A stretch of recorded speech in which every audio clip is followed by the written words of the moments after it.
যার ফলে হজ করার সামর্থ্য রয়েছে, শরীর সুস্থ রয়েছে, কিন্তু সে হজ আদায় করল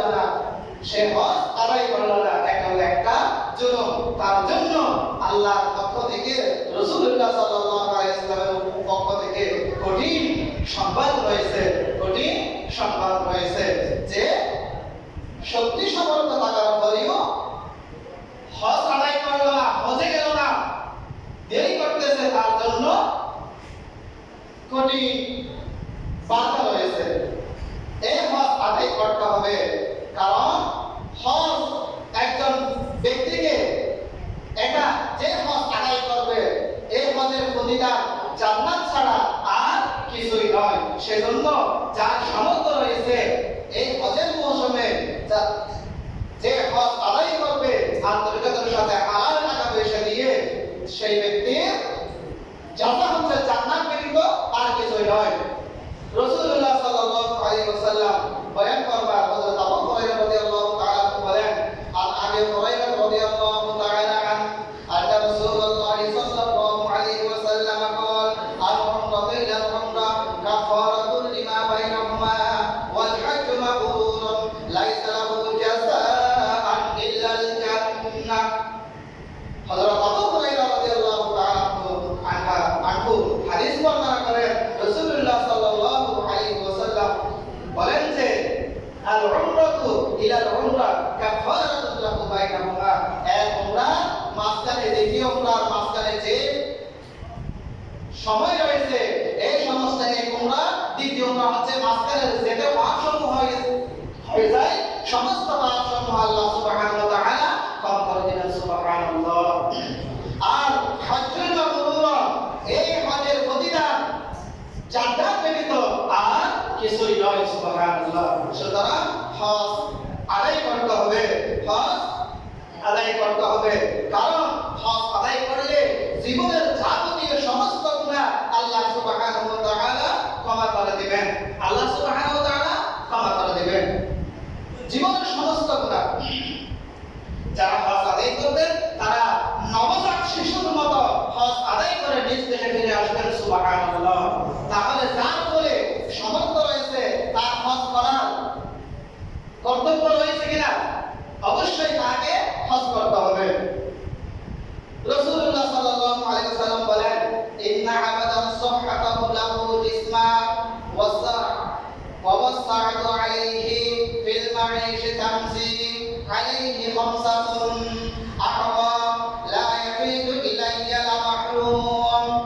হাদিসের কুদসির মধ্যে রাসূলুল্লাহ সাল্লাল্লাহু আলাইহি ওয়াসাল্লাম ইরশাদ করেন, যাকে আল্লাহ সুবহানাহু ওয়া তাআলা সম্পদ দিয়েছেন, যাকে আল্লাহ সুবহানাহু ওয়া তাআলা সম্পদের মালিক বানিয়েছেন, তাকে আল্লাহ সুবহানাহু ওয়া তাআলা সুস্থতার নিয়ামত দিয়েছেন, তাকে শরীরে সুস্থ রেখেছেন, কিন্তু সেই ব্যক্তি হজ আদায় করলো না, সেই ব্যক্তি 5 বছর পর্যন্ত অতিবাহিত করলো, ওই সম্পদ থাকার পরেও, শরীর সুস্থ থাকার পরেও সেই 5 বছর পর্যন্ত হজ করতে গেল না। 5 বছর সময় অতিবাহিত হওয়ার পরে আল্লাহ সুবহানাহু ওয়া তাআলা বলেন যে ওই ব্যক্তি সমস্ত কল্যাণ থেকে মাহরুম। যে হজের কল্যাণ রয়েছে ওই কল্যাণ থেকে সেই ব্যক্তি কি হবে? মাহরুম হবে, সে বঞ্চিত হবে। যার সম্পদ রয়েছে, শক্তি সামর্থ্য রয়েছে, শরীর সুস্থ রয়েছে, কিন্তু 5 বছর পর্যন্ত সেই দেরি করে ফেলল, এই বছর না আগামী বছর না এর পরের বছর, আগে ঘর বেঁধে নি, তারপরে আগে মেয়েটা বিয়ে দিয়ে নি, তারপরে আগে ওই জায়গাটা কিনে নি, তারপরে আমি হজ করব, এইরকম বলতে বলতে 5 বছর সেই অতিবাহিত করে ফেলল, তখন সেই ব্যক্তির জন্য বলা হয়েছে সে হজের কল্যাণ থেকে মাহরুম। নাউযুবিল্লাহ। তাহলে আমরা এই মাহরুম ব্যক্তিদেরকে অন্তর্ভুক্ত হতে চাই না। তাহলে অবশ্যই আমাদের যাদের উপরে হজ করার সামর্থ্য রয়েছে, অথবা আমাদের আত্মীয় স্বজনদের উপরে যাদের উপরে হজ করার শক্তি সামর্থ্য রয়েছে, তাদেরকে অবশ্যই আমরা বলবো আপনি আগে দ্রুত হজটা আদায় করেন, কারণ এটা আপনার উপরে ফরজ করা হয়েছে। যে ব্যক্তি হজ আদায় না করে মৃত্যুবরণ করলো, হযরত আলী রাদিয়াল্লাহু তাআলা থেকে বর্ণিত, মান ফাদ্দালা আলাইহি হাজ্জা ফাতরাকাহু ফাআলা আলাইহি আইয়ামু ওয়া আও নাসরানিয়ান।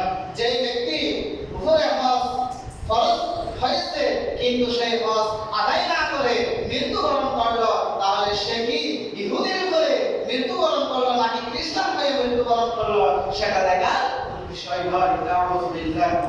যে হজ করার সামর্থ্য থাকার পরেও হজ না করে দেরি করলো, তার মৃত্যু চলে আসলো, সেই ইহুদি নাসারা খ্রিস্টান হয়ে দুনিয়া থেকে বিদায় নিতে হবে। তাহলে আমরা এই অভিশাপ থেকে, এই মাহরুম বঞ্চিতদের দল থেকে আমরা নাজাত পেতে চাই কিনা? নাজাত পেতে চাই। আল্লাহ সুবহানাহু ওয়া তাআলা আমাদের প্রত্যেককে বঞ্চিত দল থেকে মুক্তি দান করুন, প্রত্যেককে বলি আমিন। যদি ইচ্ছা থাকে তাহলে অবশ্যই অবশ্যই হজ আদায় করা যায়।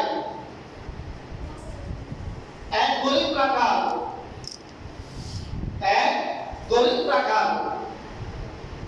সে যখন নামাজে দাঁড়ায়, যায় নামাজের মধ্যে কাবা ঘরের ছবি দেখে, হঠাৎ এগুলো দেখতে দেখতে একদিন তার অন্তরের মধ্যে একটা তামান্না জাগ্রত হলো। সে চিন্তা করতে লাগলো, হে আল্লাহ মাহবুব, প্রতিদিন যাই নামাজে তোমার ঘরের ছবি দেখি, কিন্তু নিজ চোখে কখন চাই তোমার ঘর দেখতে পাবো। এই বলে সেই নির্জনে অজরে কান্না করতে থাকে, চোখের পানি ফেলে এইভাবে প্রতিদিন কান্না করে। এক সময় তার মালিক হজে যাচ্ছে, এই সময় সে চিন্তা করলো, আমি তো হজ করতে যেতে পারলাম না, যারা হাজী সাহাবারা যায় হজ করতে যায় অন্তত তাদের হলে একটু সেবা করি, তাদের যে সামান রয়েছে সেগুলো হলো একটু বহন করে নি। হজের তামান্না কত, সেগুলো হলো একটু বহন করি। এই উদ্দেশ্য নিয়ে সে হাজী সাহেবদের সাথে হজের কাফেলায় সেই রওনা হলো। তার ইচ্ছা অন্তত হাজী সাহেবদেরকে লঞ্চে নৌকায় একটু উঠে দিবেন, জাহাজ উঠে দেবেন, তার নিজ হাতে হাজী সাহেবদেরকে তাদের মালামাল সহ নিয়ে জাহাজে উঠিয়ে দেবেন। এই সম্পর্ক হলেও সে অর্জন করতে চায়। হজতে করতে পারবো না আমি, এমন অসহায় এমন গরিব, এই চিন্তায় তার মন সর্বদা কাঁদে এবং আল্লাহর ঘরের ছবি দেখে দেখে সে আল্লাহর কাছে চিন্তা করে, হে আল্লাহ, তুমি কি কখনো আমাকে এই তৌফিক দান করবে যে আমার বাবাদের চোখ দিয়ে তোমার ঘর দেখতে পাবো। এই চিন্তায় যখন সে অস্থির, সে গেল হাজী সাহেবদের কাফেলায় বিদায় জানাতে। যখন সবাইকে সবার মালামাল জাহাজের মধ্যে উঠিয়ে দিচ্ছিলেন, জাহাজের মধ্যে উঠিয়ে দেওয়ার সময় সেও কি করলো, সেই নিজের হাতে ওই যে কর্মচারীদের মতো সেও জাহাজে হাজী সাহেবদের মালামাল উঠিয়ে দিতে লাগলো। সে যখন হাজী সাহেবদের মাল উঠিয়ে দেওয়ার জন্য জাহাজে উঠলেন, এমন সময় জাহাজ রওনা দিয়ে দিল।